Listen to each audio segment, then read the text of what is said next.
and I think everybody can relate to it, is it's all about what does it take to break you. There's nobody I respect more in football than Nick Saban, and I don't think there's anybody that's a better coach than Nick Saban.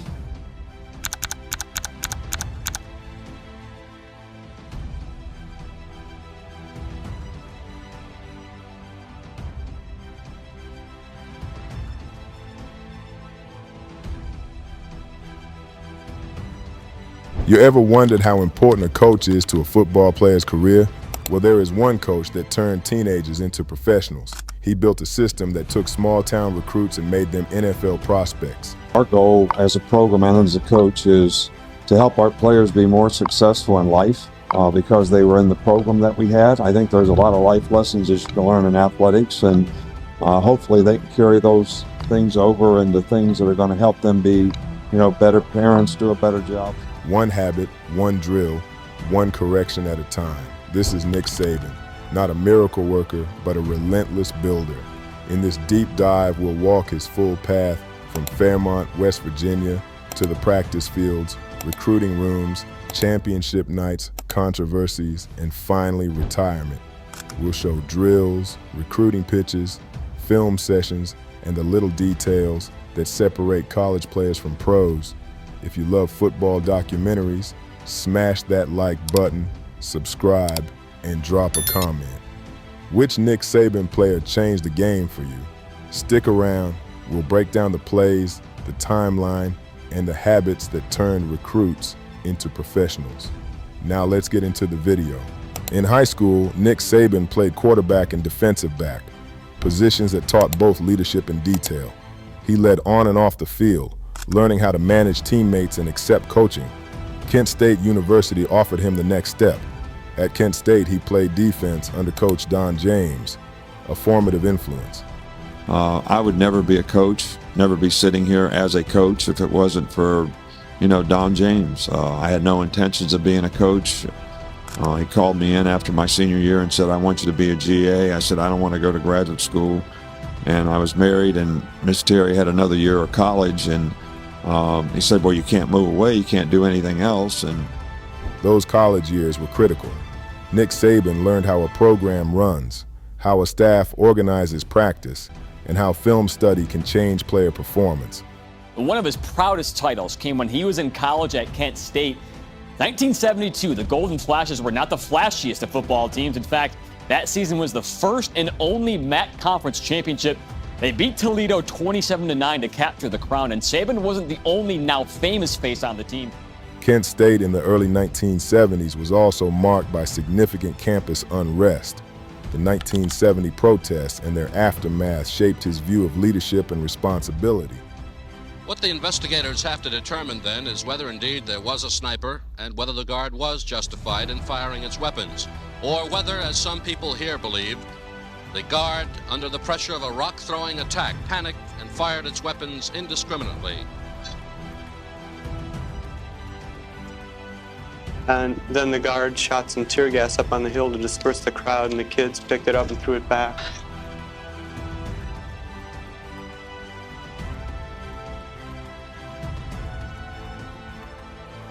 He left Kent State with a business degree and later returned to earn a master's in sports administration.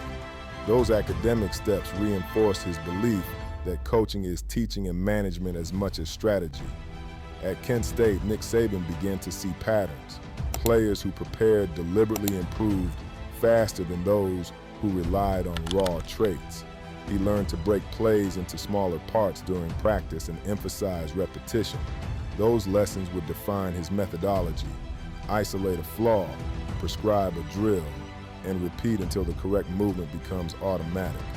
Kent State also taught him the importance of staff roles and how to communicate corrections concisely. In short, the college years gave Saban the first clear framework for his future coaching system. In 1990, Nick Saban got his first head coaching chance at the University of Toledo. It was a one-season stop and a small stage, but it tested his ability to manage an entire football program. He went 9-2, showing he could plan games, hire staff, and set standards. That Toledo season taught him what head coaches must juggle: practice tempo, staff accountability, recruiting priorities, and public expectations. I'm proud as hell of them. They should be proud of themselves. They've accomplished a lot. They've come a long way as a football team. I think it's, their ability to sustain and win in the fourth quarter. And being the boss exposed him to decisions assistants rarely make. Lineup calls, discipline decisions, and how to set a culture from the top. Toledo served as a laboratory. Nick Saban's NFL head coaching stint in Miami, 2005, was short but revealing. Over 2 seasons, he went 15-17, and the experience taught him the limits of pro coaching control. In the NFL, general managers, contracts, and veteran dynamics constrain a coach's ability to shape daily habits. Players are professionals with agency, and that reduces a coach's leverage over their routines. The NFL also sharpened his personnel evaluation skills. He learned what pro teams value and how college production translates or doesn't to pro performance. This experience pushed Nick Saban back into college with renewed clarity. College is the place where coaches can shape daily habits, enforce learning structures, and build the mental framework of pro players. The Miami stop didn't diminish his methods, it improved them. He returned to college understanding the pro standard better, and he used that perspective to make Alabama a program that coaches players to think and move like pros, increasing their NFL readiness and draft value.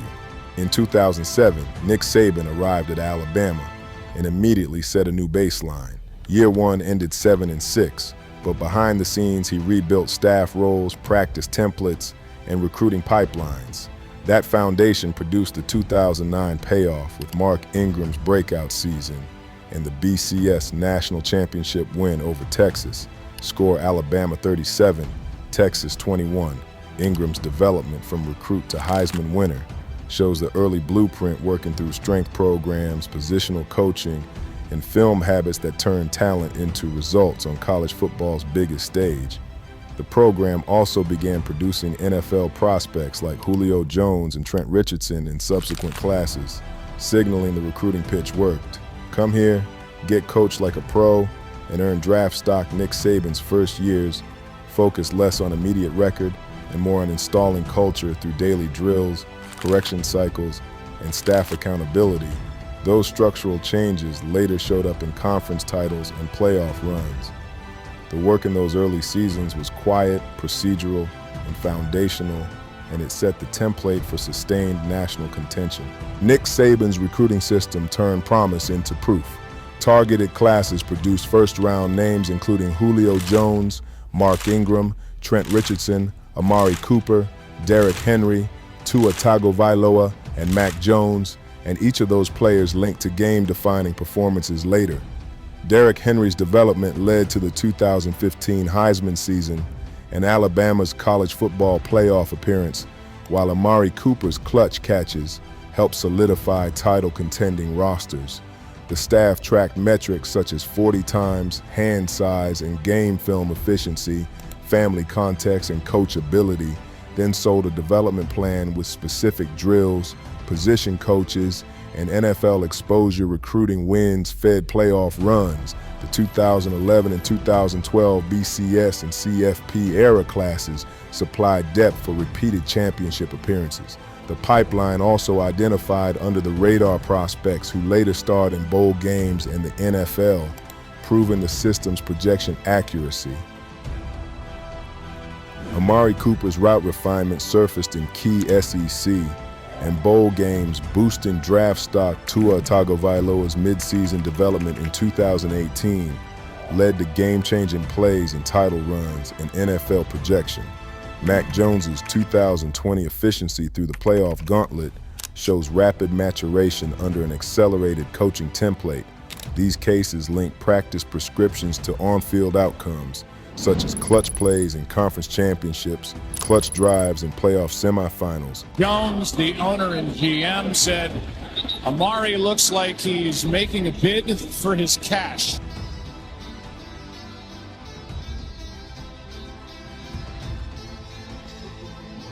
He's having an unbelievable season. Right now, he's ahead of Joe Burrow in rating, what Joe Burrow did last year. Then, continue to go throughout the season and get a chance to play more games.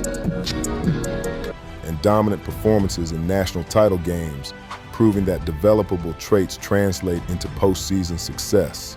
Nick Saban's staff development produced a coaching tree that exported his principles nationwide. Assistants learned to run position rooms with identical language, to enforce the short loop correction style, and to prioritize film-first teaching. When assistants like Kirby Smart, Lane Kiffin, and others became head coaches, they implemented similar practice structures, recruiting processes, and staff accountability systems. That we play is to sit there and say, I hate playing against these guys. With tactic. Sure, LSU won the first time in 2011.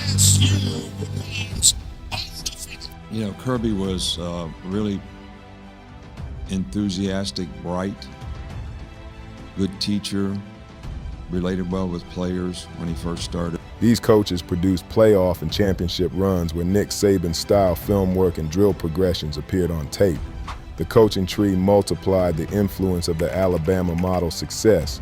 By Nick Saban, alumni validated the approach beyond Tuscaloosa and encouraged other programs to adopt similar routines.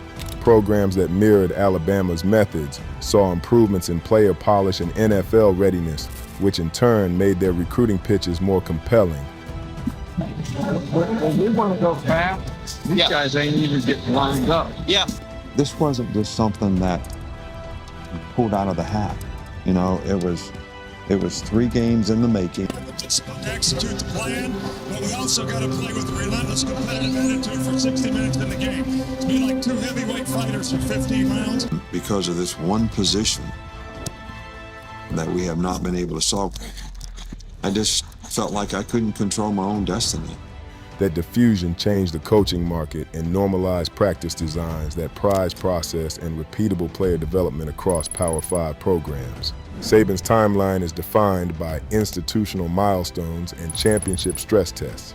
Highlights include the 2009 BCS National Championship victory over Texas, the dominant 2011 and 2012 seasons, regular college football playoff appearances, the 2015 season highlighted by Derrick Henry's Heisman and playoff work. Throws deep. Coverage. Goodbye. Adams. 10-5. Touchdown. The grinder brought home the crystal.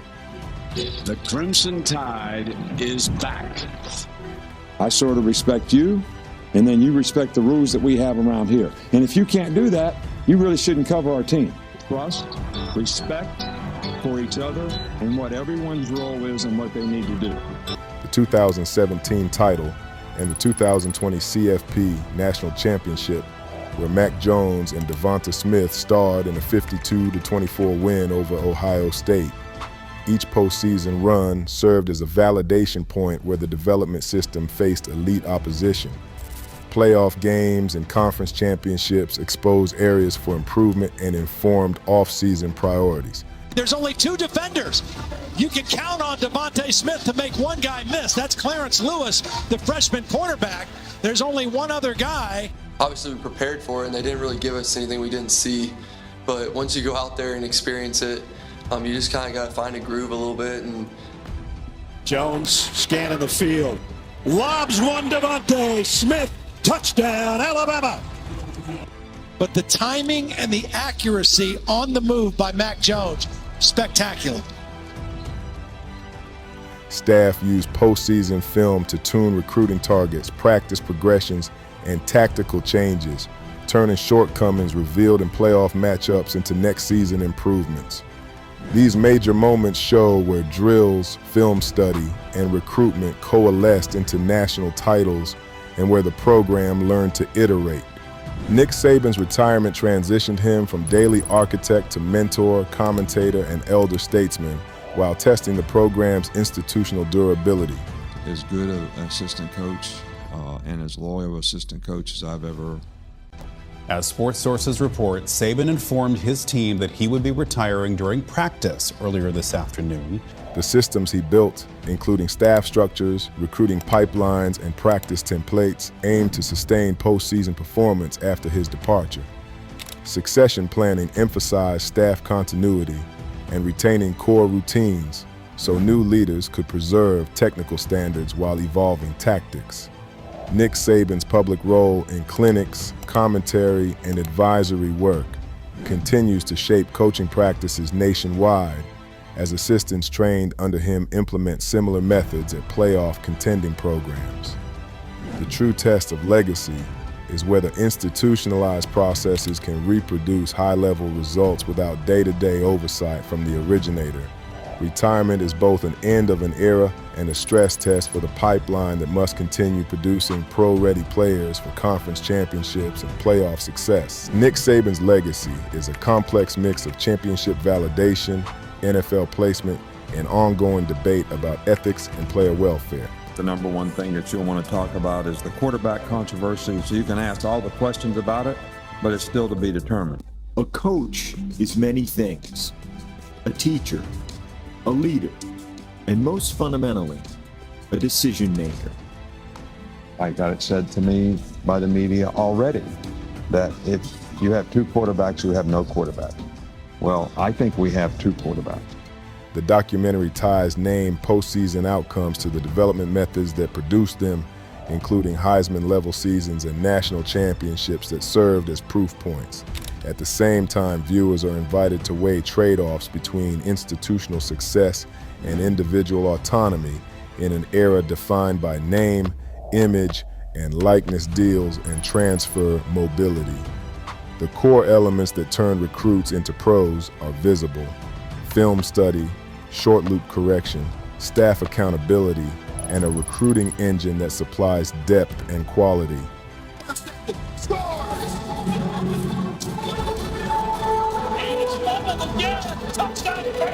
The Crimson Tide will not be denied.